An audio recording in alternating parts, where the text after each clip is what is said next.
नमस्कार मित्रमंडळी, तर पुन्हा एकदा आपल्या मिनी ब्लॉगमध्ये सर्वांचं सहर्ष स्वागत. आणि या मिनी ब्लॉगमध्ये मी तुम्हाला दाखवणार असं आहे आमचं रवनाथ मंदिर. तर बघूया, निसर्गाच्या छायेत असा सुंदर असा शेतमाळ्यातला या रवनाथ मंदिर बघूया.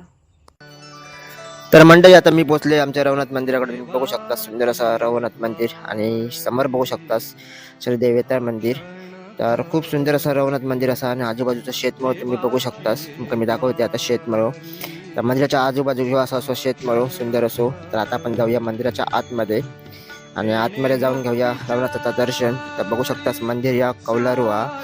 आणि आतमध्ये येईलच नाही की तुमका अशी लाकडी वाशे वगैरे बघू गावतेले आणि सुंदर असे प्राचीन खांब वगैरे बघू गावतात.